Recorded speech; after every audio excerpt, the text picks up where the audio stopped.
25 ವರ್ಷಗಳ ಹಿಂದೆ ಭಾರತೀಯ ಸೈನ್ಯ ತನ್ನ ಪರಾಕ್ರಮವನ್ನ ಇಡೀ ಜಗತ್ತಿಗೆ ಸಾರಿತು. ಅಕ್ರಮವಾಗಿ ನುಸುಳಿದ್ದ ಪಾಕಿಸ್ತಾನ ಸೈನ್ಯಕ್ಕೆ ಮಣ್ಣು ಮುಗಿಸಿದ್ದು ನಮ್ಮ ಹೆಮ್ಮೆಯ ಸೈನಿಕರು ಎಂದು ಮಾಜಿ ಸೈನಿಕ ರಾಮಚಂದ್ರಪ್ಪ ತಹಶೀಲ್ದಾರ್ ಹೇಳಿದರು.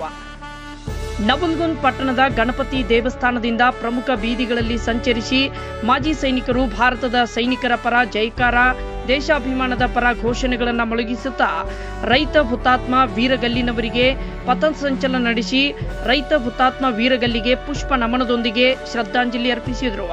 ನಂತರ ರೈತ ಭವನದಲ್ಲಿ ಅಖಿಲ ಕರ್ನಾಟಕ ಮಾಜಿ ಸೈನಿಕರ ಸಂಘ ನವಲಗುಂದ ಮತ್ತು ಮಾಜಿ ಸೈನಿಕರ ಕಲ್ಯಾಣ ಸಂಘ ನವಲಗುಂದ್ ಇವುಗಳ ಸಂಯುಕ್ತ ಆಶ್ರಯದಲ್ಲಿ ಜುಲೈ 26ರ ಕಾರ್ಗಿಲ್ ವಿಜಯೋತ್ಸವವನ್ನು ಆಚರಣೆ ಮಾಡಲಾಯಿತು. ಇದೇ ವೇಳೆ ಮಾತನಾಡಿದ ಅವರು, ಪಾಕಿಸ್ತಾನದ ವಿರುದ್ಧ ಭಾರತದ ವಿಜಯವನ್ನ ಸ್ಮರಿಸುವಂತದ್ದು. ಪಾಕಿಸ್ತಾನಿ ನುಸುಳುಕೋರರಿಗಿಂತ ಹೆಚ್ಚು ಧೈರ್ಯಶಾಲಿಯಾಗಿ ಹೊರಹೊಮ್ಮಿದ ಭಾರತದ ಸೈನಿಕರು ಅವತ್ತಿನ ದಿವಸ 527 ಸೈನಿಕರು ಸಾವು, 3000ಕ್ಕೂ ಹೆಚ್ಚು ಸೈನಿಕರು ಗಾಯಗೊಂಡಿದ್ದರು. ಕರ್ನಾಟಕದ 13 ಜನ ಯೋಧರು ವೀರ ಮರಣವನ್ನು ಅಪ್ಪಿದ್ದರು. ಅವರ ತ್ಯಾಗವನ್ನ ಸ್ಮರಿಸಲಾಗುತ್ತದೆ.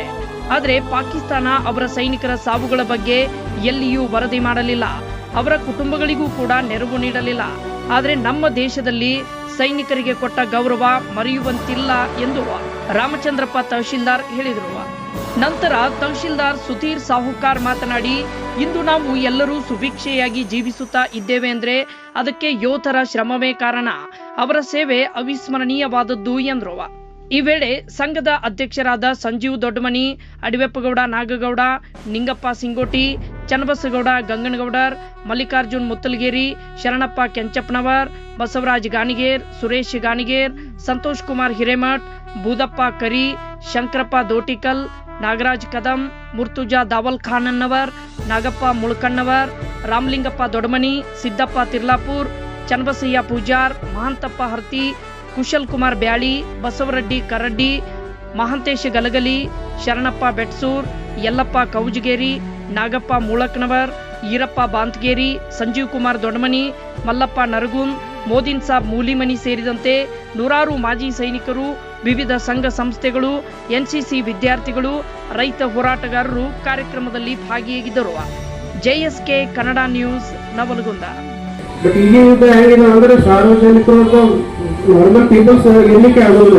ಇದೆಲ್ಲ ಆಗ್ತಾ ಇಸ್ರೇಲ್ ಮಂದಿ ಉಕ್ರೇನ್ದೆಲ್ಲ ಏನಾಯ್ತು, ಅವರೆಲ್ಲ ದೇಶ ಬಿಟ್ಟು ಓಡೋದು ಲೆವೆಲಿಗೆ ಇದನ್ನಾಯ್ತು. ಬಟ್ 24 ಜನನು ಆ ಜಗ ಮಾತ್ರ ಅಷ್ಟೇ ಅದನ್ನು ಯುದ್ಧ ಗುರಿಯಾಗಿ ಕೊಟ್ಟು ಯಾವುದೇ ದೇಶದ ಯಾವುದೇ ಸಾರ್ವಜನಿಕರ ಅರಿವು ನೋಡ್ಲಿಲ್ಲ. ಆ ಟೈಪ್ ಮೇಂಟೈನ್ ಮಾಡೋದಂದ್ರೆ ಅದನ್ನ ತಮ್ಮ ಪ್ರಾಣವಿಟ್ಟು ಹೋರಾಡಿದ್ರೆ ನಮ್ಮ ಯೋಧರು, ಆ ಯೋಧರಿಗೆ ನಮ್ದು ನಮನ ಇದೆ.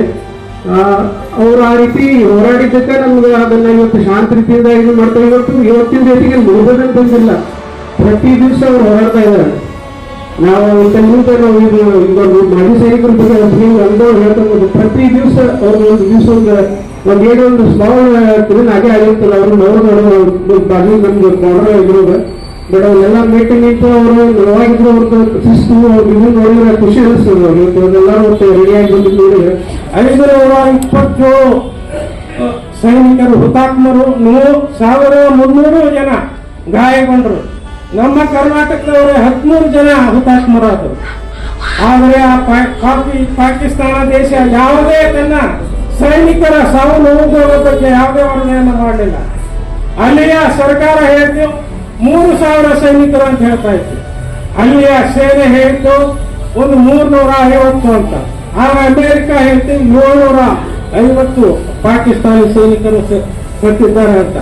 ಆ ದೇಶ ತನ್ನ ಸೈನಿಕರು, ದೇಶಕ್ಕಾಗಿ ಸತ್ತ ಸೈನಿಕರಿಗೆ ಒಂದು ಸನ್ಮಾನ ಮಾಡುವಂತ ಒಂದು ಕೃತಜ್ಞತೆಯನ್ನು ತೋರಲಿಲ್ಲ.